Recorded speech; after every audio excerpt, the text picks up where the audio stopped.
we have this institution that's kind of incredibly valuable on the one hand, and then we also see at the same time people are not heading into marriage at the same rates as they were, 30, 40, 50 years ago.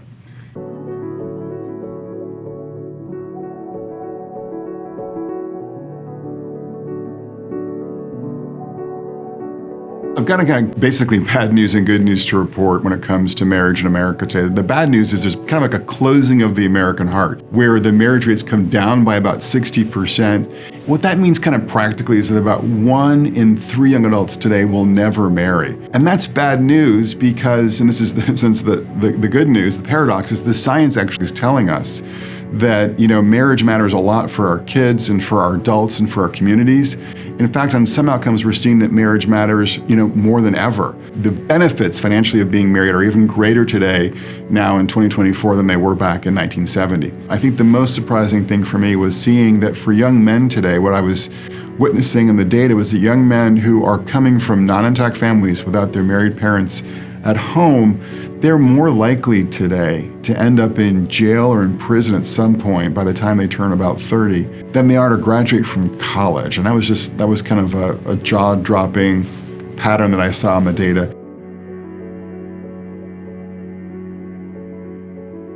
A lot of the voices in the culture today, and I talk in my book about, New York Times columnists on the left and now sort of manosphere figures on the right, like Andrew Tate, have been kind of like basically kind of doing thumbs down to marriage, kind of saying that marriage is a bad deal for people when it comes to their happiness. There was an interview, for instance, in the New Yorker that was kind of depicting faith as an obstacle to flourishing families. Basically left the reader with the sense that, religious couples in America today are more likely to be floundering, not flourishing. And what's striking about, my book is it shows that when it comes to marital equality, actually, typically church-going couples are about 15 percentage points more likely to be very happy.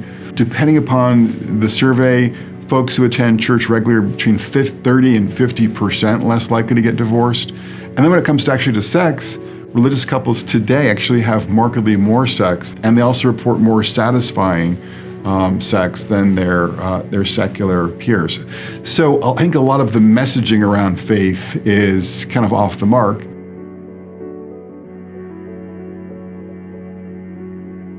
So the question is, what is it about religion that's so helpful for couples today?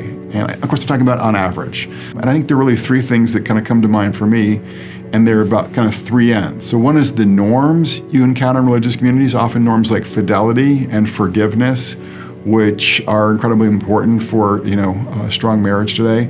The second thing that I talk about is networks, having friends in your religious communities who are kind of with you and for you. And then the final N is what we call nomos in sociology. It's kind of the sense that there's like a meaningful order, what some call a sacred canopy, that sort of stands over you, kind of have the sense that there is a God that's with you and for you. And so as you're dealing with the slings and arrows of misfortune, maybe it's the loss of a beloved mother, maybe it's job loss, maybe it's a teenager who's ending up in the psychiatric ER, every weekend. When you have that kind of faith-based perspective, you're better able to handle these challenges than, your peers who don't have that kind of religious orientation. So these are the kinds of things that I think help to explain why on average today in America, faithful couples are more likely to be flourishing than their more secular peers.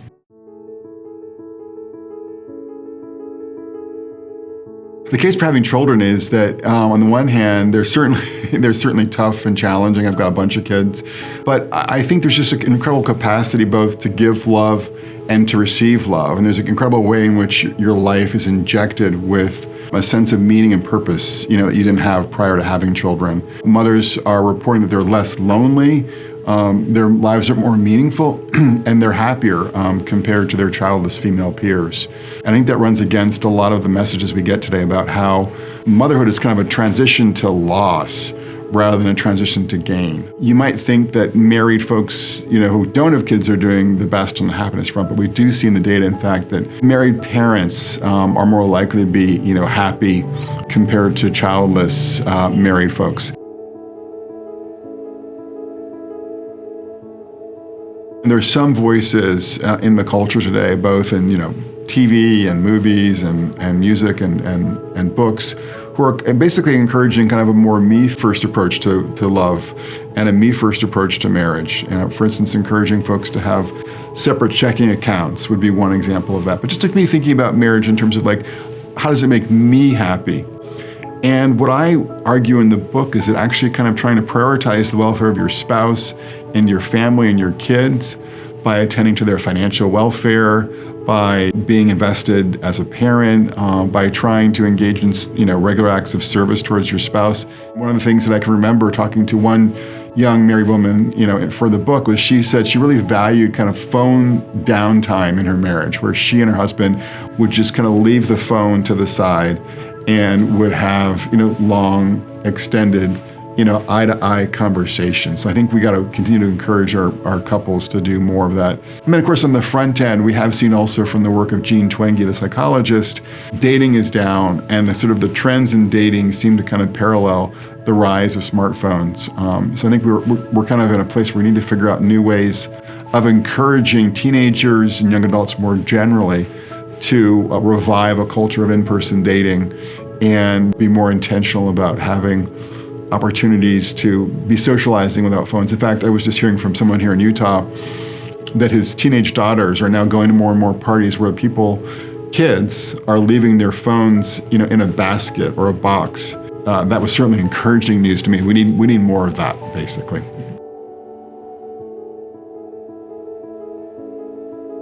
When it comes to sort of the cultural domain, I think it's important to look at newer educational policies that would, for instance, teach the success sequence in our public schools. And the sequence is this idea that if you get at least a high school degree and you work full-time in your 20s and get married before having kids, your odds of being poor are just 3%. And then your odds of kind of flourishing emotionally are markedly higher. So kind of teaching these 3 steps to our young adults and to our kids in middle and high schools would be helpful as a way of kind of preparing them for the transition into adulthood and to kind of get them to appreciate how, among other things, marriage matters for their future. But there are a lot of folks today who are reluctant or unable to kind of find a spouse and move into kind of the family formation phase of life. What I do tell folks, though, who haven't been able to find a spouse is that, we are, as Aristotle said, social animals. And so being able to kind of plug into, communities, be they churches or nonprofits, and really cultivating your friendships is the pathway for folks who have not been able to find a spouse in today's culture.